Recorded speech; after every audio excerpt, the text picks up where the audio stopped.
Hi everyone, welcome back to my YouTube channel. Today is my January reading wrap up as well as what I'm going to be reading in February. I'm super excited to make this video today because I had the best reading month ever in January. Let's get into it.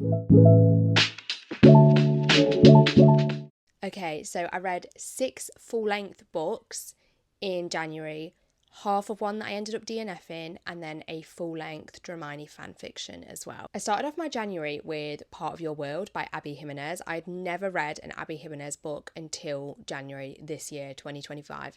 I know, I'm so behind. But I was so pleasantly surprised by how much I loved her books. I thought I would like them just because of how much my friends love them, and I've heard comparisons to Emily Henry, who is one of my favourite, if not my favourite, romance author. So a lot of her books are interconnected. So I started with Part of Your World because I know that then it goes on to Yours Truly and Just for the Summer. Part of Your World follows Daniel and I think her name is Alexis, if I remember correctly, as they meet as she's just coming off the back of a really not nice relationship. There is an age gap between them where she is a lot older than him. I'd never read that before and I wasn't sure if I was going to enjoy that trope, but I thought it was done really well. It also had another trope in that is normally one of my least favourite tropes ever, but again, it was done so well that I still loved the book.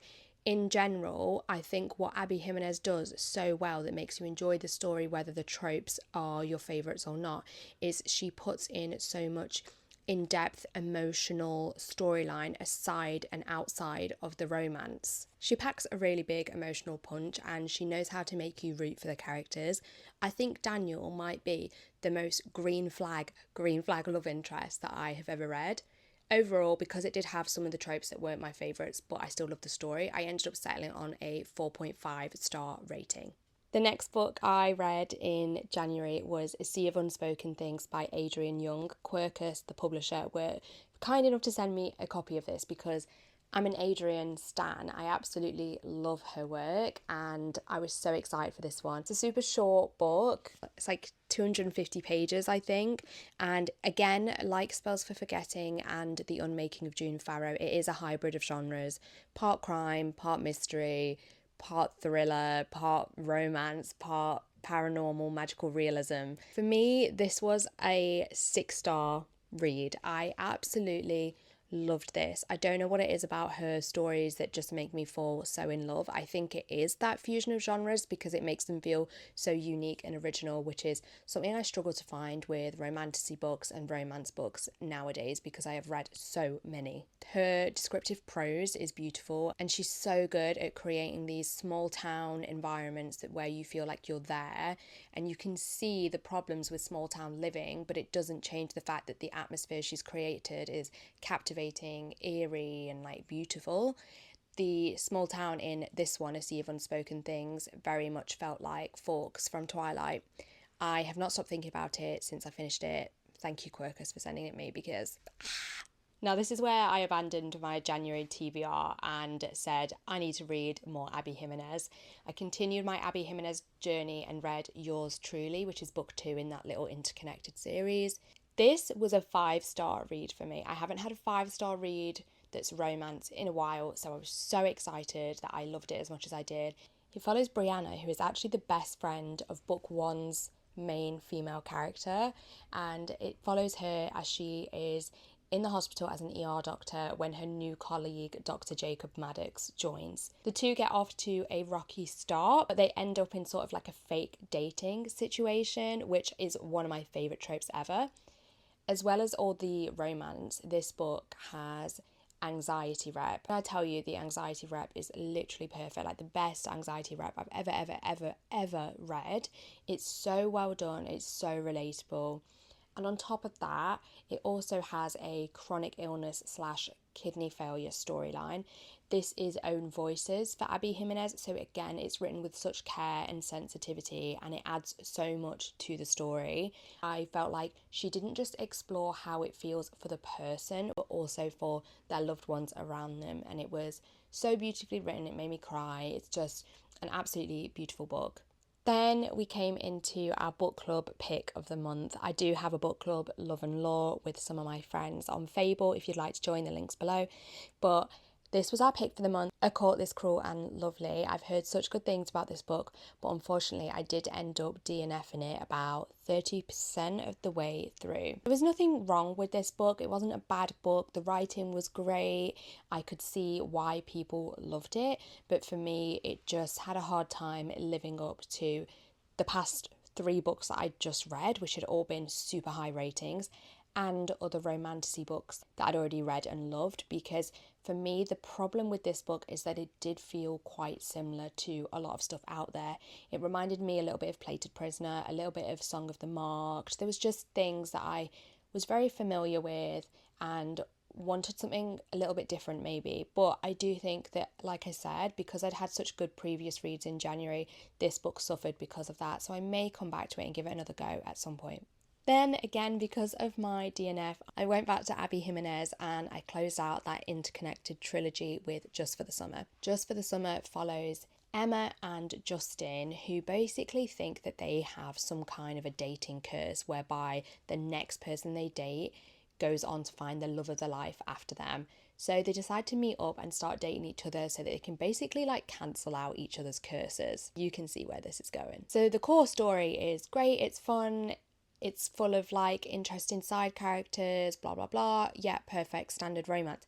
But what makes it so special is, again, the extra stuff she adds to it outside of the romance, which in this case was a storyline about childhood neglect and a mother-daughter relationship that's fraught with tension and basically abuse. It's not an easy read in places because what Emma goes through is quite hard hitting, so maybe check triggers if that's something that sounds like it could hit hard for you. But it is, again, beautifully done with such sensitivity. It's a really tender book as well. The way the 2 characters look out for each other is really beautiful.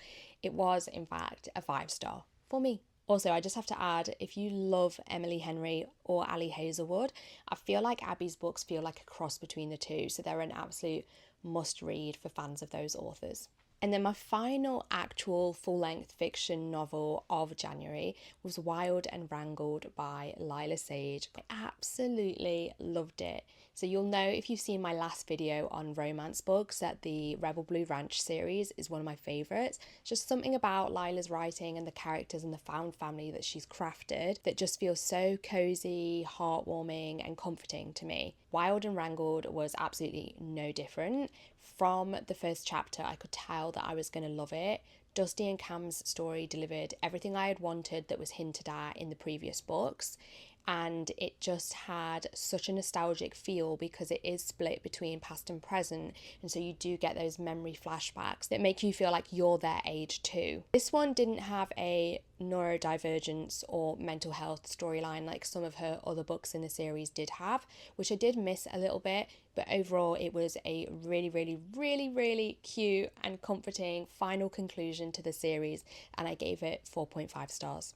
Okay, so in addition to all of those books, I did read a full-length Dramione as well, which was bloody, slutty and pathetic. This was literally the perfect Dramione. In fact, I think it may be my favourite portrayal of Draco that we've seen, because not only does he have his ambitious, like spoiled kind of side with a little bit of angst, but he is also like an absolute simp for Hermione in this one. He's hilarious as well, and he does live up to basically the bloody, slutty and pathetic title. Obviously we don't rate Dramione fanfictions because they're just not written in the same way that traditionally published works are, but you should just know this very much lives up to everything I've ever read that is traditionally published, and it is now one of my all-time favourite Dramione fanfics.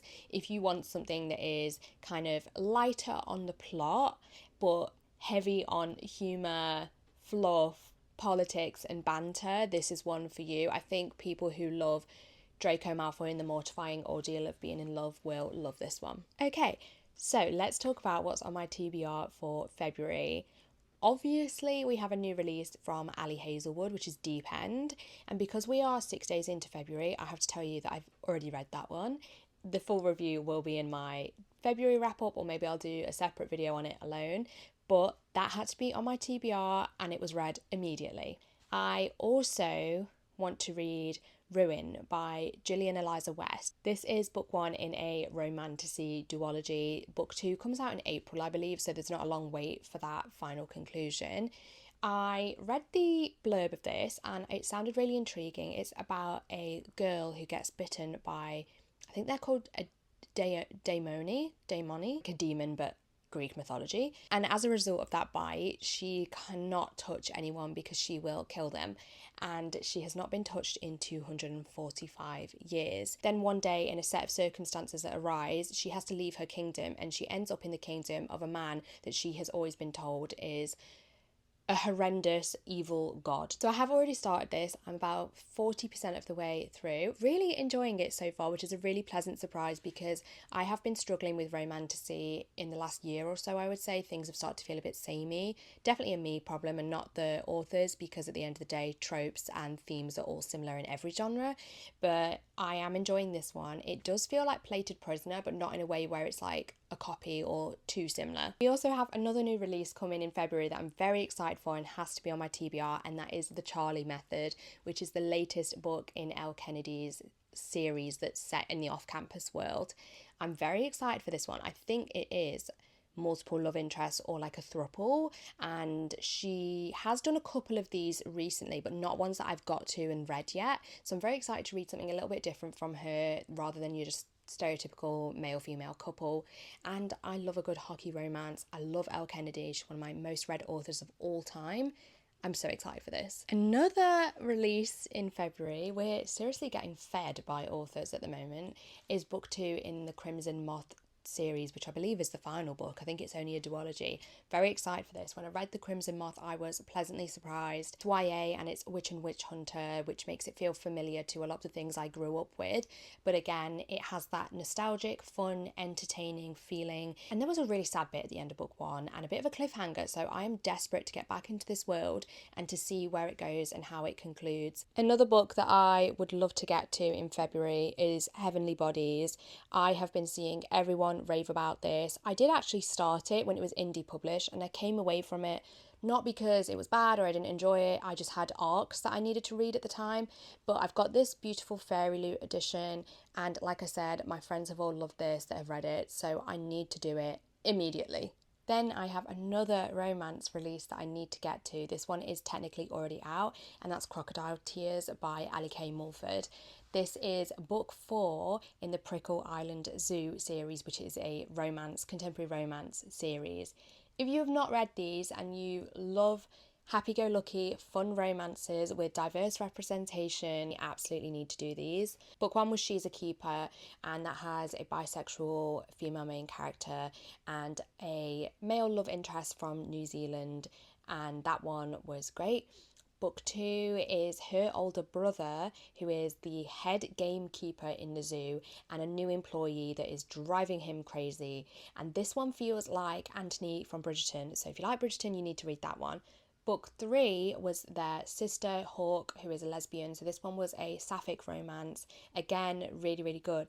Book 4, the one I want to read this month, is about their younger sister Dove, who is such a funny character in all of those books so far. I'm super excited to get to her story and excited to see the themes and the tropes that are in this one, because that's something that Ali does really well. Another book I will be getting to, because my life depends on it, is Fable for the End of the World by Ava Reid. And I do have an early advanced reader copy of this, which I'm super excited about because Ava is one of my favourite authors of all time, and my favourite book of hers is her other young adult story, which is A Study in Drowning. Fable for the End of the World is a sapphic dystopian enemies to lovers, and that sounds right up my street. Enemies to lovers, check. Dystopian is one of my favourite genres, and I'm trying to diversify the types of romance I read, so the fact it's sapphic will help me do that. I haven't really seen anyone else read this yet. I haven't seen any reviews of it as well, so I'm excited about that because it will help me keep my expectations low and I'll go into it with a fresh mindset. Whereas Lady Macbeth, I'd already seen quite a lot of negative reviews, and I really struggled to make myself want to read that. And then I would like to end the month by doing 2 rereads, the first being the Cruel Prince series, so that I can finally get to The Prisoner's Throne, which I have not read yet. If you don't know, The Cruel Prince is one of my favourite young adult series ever, if not my favourite actual young adult series. I literally have toadstools because of how much I love that series. I think Jude is such a dynamic, interesting female main character, and Carden is so unique, and I enjoy his character growth so much. I also do love the spin-off. I know The Stolen Heir wasn't as loved, but for me, I absolutely loved it. I ended up giving it 5 stars because I just find Holly's writing so incredibly immersive, and her prose in that one in particular was so beautiful. So many of my favourite all-time quotes are from that book. So I'm very excited to get into The Prisoner's Throne again, but I needed to do a full reread before I can do that because I just cannot remember all the politics that have occurred so far. Then the second reread I want to do is part of a series that I do on TikTok, if you don't know, which is rereading 2000s YA vampire books so that you don't have to. And the next one in my installment of that series is revisiting the House of Night books, marked to be specific for this month. I loved these books when I was younger, but I did try and reread a few years ago, and there was definitely some things that I noticed that may put off new readers from visiting them now, and I definitely want to get back into that world and revisit those concerns I had so I can tell you all about them. But I am super excited to get back into them because despite my concerns with them, they are a fun time. And James Stark was my first ever fictional book boyfriend obsession other than Edward Cullen. So I can't wait to revisit them. But yeah, that is my January reads and my February TBR. I would love to know if you have any books in common in February for your TBR. I think probably we're all going to be reading the sequel to The Crimson Moth. But yeah, thank you for joining me today. I hope you enjoyed this video. Please don't forget to like and subscribe, leave a comment, share, all of that good stuff. It really helps us out. And I will see you next week. Bye!